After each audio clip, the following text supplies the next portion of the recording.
Jubilee Hills assembly నియోజకవర్గ ఉప ఎన్నిక ప్రచారం రసవత్తరంగా సాగుతోంది. ఇవాళ్ల ఒక్కరోజే ప్రచారానికి అవకాశం ఉండగా ప్రధాన పార్టీల ముఖ్య నాయకులు తమ సర్వశక్తులు ఒడ్డి ప్రచారం చేస్తున్నారు. ముఖ్యంగా 3 పార్టీల కీలక నేతలు తామే అభ్యర్థులమన్నంత పట్టుదలతో తమ పార్టీ అభ్యర్థి విజయం కోసం శ్రమిస్తున్నారు. ముఖ్య నేతలు ఈ ఎన్నికను తమ ప్రతిష్టకు సవాల్గా తీసుకుంటున్నారు. సీఎం రేవంత్ రెడ్డి, కేంద్ర మంత్రి కిషన్ రెడ్డి, కేటీఆర్, హరీష్ రావు తమ పార్టీల నుంచి ప్రచార రంగంలోకి దిగారు. ఇక ఓడితే భవిష్యత్తు సమీకరణాలు మారతాయనే భావనే వారిని ప్రచారంలో తల మునకలయ్యేలా చేస్తోంది.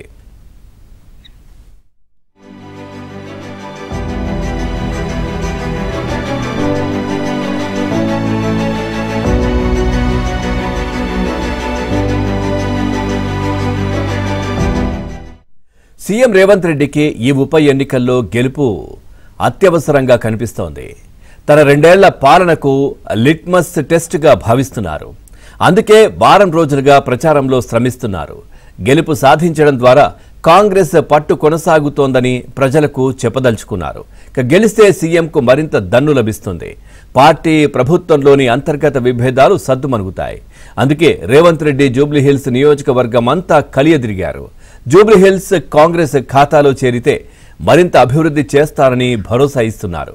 గెలవాలన్న పంతంతో ప్రచారాన్ని తన భుజాన వేసుకున్నారు.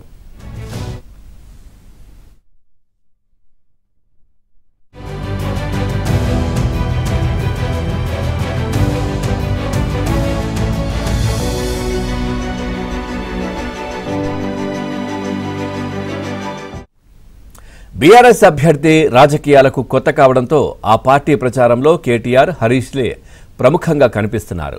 ఎమ్మెల్యే మాగంటి గోపీనాథ్ మృతితో అనివార్యమైన ఉప ఎన్నికల్లో సిట్టింగ్ సీటును గెలుచుకోవడానికి ఈ ఇద్దరు నేతలు ప్రచారంలో తలమునకలయ్యారు.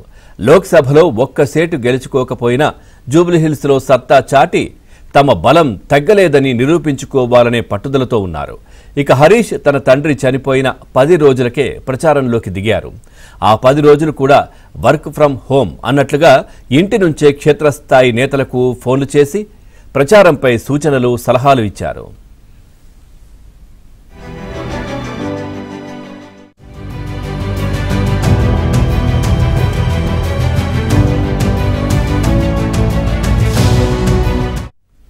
కేంద్ర మంత్రి కిషన్ రెడ్డికి కూడా ఈ ఎన్నిక ప్రతిష్టాత్మకంగా మారింది. జూబ్లీహిల్స్ ఆయన ప్రాతినిధ్యం వహిస్తున్న సికింద్రాబాద్ లోక్సభ పరిధిలో ఉంది.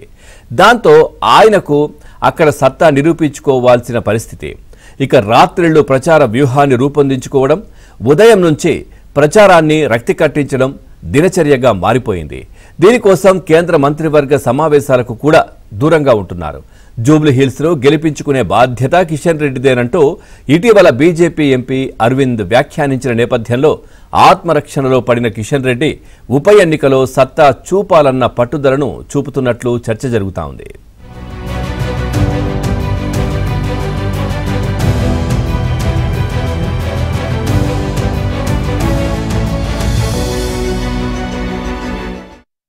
జూబ్లీహిల్స్లో అభ్యర్థుల కంటే ఎక్కువగా మంత్రులు, ఎమ్మెల్యేలు, మాజీ మంత్రులు, ముఖ్య నేతలు చెమటోడుస్తున్నారు. ఇక మధురానగర్లో వరంగల్ జిల్లాకు చెందిన ఓ మాజీ మంత్రి అపార్ట్మెంట్కు వెళితే ఎవరూ కిందకు దిగలేదు. 40 కుటుంబాలు, 100 ఓట్లు ఉండడంతో వదిలిపెట్టే సాహసం చెయ్యరు. పైగా అపార్ట్మెంట్ లిఫ్ట్ పాడైంది. దాంతో ఆయన 5 అంతస్తులు ఎక్కడానికి, దిగడానికి ఇబ్బందులకు గురయ్యారు. ఎర్రగడ్డ డివిజన్లో 1000 ఫ్లాట్ల కమ్యూనిటీ ఏదో సంస్థకు 18 లక్షల బకాయి ఉంది. దాన్ని చెల్లించాలని ఆ ఓట్లు అడగడానికి వచ్చిన పార్టీ నేతల ముందు డిమాండ్ పెట్టారు. 12 లక్షలు చెల్లించినా చాలని బేరం పెట్టారు. ఇంతలో మరో పార్టీ 18 లక్షలు చెల్లిస్తామని బేరం కుదుర్చుకుంది.